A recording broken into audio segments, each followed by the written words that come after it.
आखिर कब तक बिहार के लोग बाहर रोजगार के लिए जाएंगे?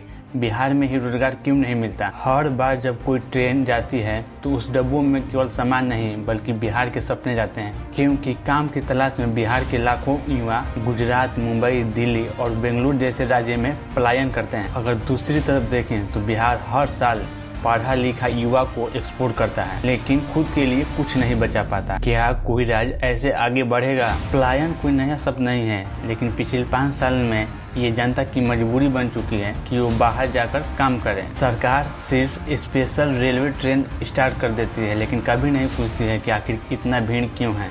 हर साल लगभग 5 लाख से युवा बिहार से बाहर जाते हैं काम की तलाश में, लेकिन कोई सरकार से ये नहीं पूछता कि लोकल लेवल पर रोजगार क्यों नहीं है। गाँव में ना ही कोई कंपनी है, ना ही कोई बड़ा फैक्ट्री, और एग्रीकल्चर से कमाई इतनी नहीं जिससे कि परिवार चल सके। सरकार पलायन को रोकने के लिए कुछ योजना लाई है, जैसे कि डिजिटल रोजगार, सेल्फ एम्प्लॉयमेंट, मुद्रा लोन। इन सारी योजनाओं को लागू किया है, लेकिन बस ये कागज पर घोषित बनकर रह गया है, नहीं इसका कोई अच्छे से पालन हो रहा है। वर्ल्ड बैंक रिपोर्ट के अनुसार बिहार के 60% से ज्यादा घरों में से कोई न कोई सदस्य बाहर काम के लिए जाता है। अगर वहीं बिहार से निकलने वाले लोग में से ज्यादातर लोगों की वेतन यानी कमाई लगभग 12 से 15 हजार ही होती है। अगर वहीं पढ़े लिखे लोगों की बात करें तो मजबूरी में कंपनियों में जाकर मजदूरी, होटल में काम और डिलीवरी बॉय जैसे जॉब करते हैं। और दुख ये है कि ग्रेजुएशन किए हुए लोग वहां पर 12,000 की नौकरी करते हैं। दरभंगा के राजीव कुमार ने बीटेक किया,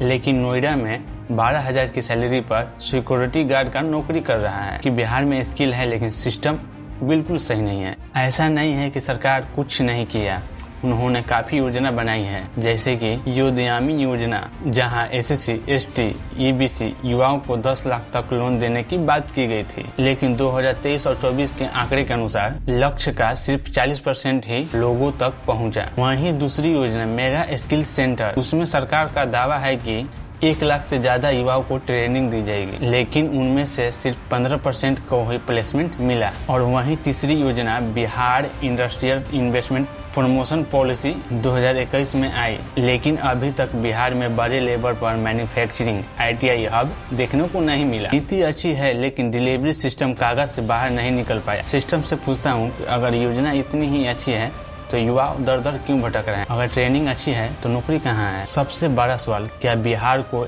स्किल एक्सपोर्ट करने वाला भूमि बनाना ही सरकार का सपना है?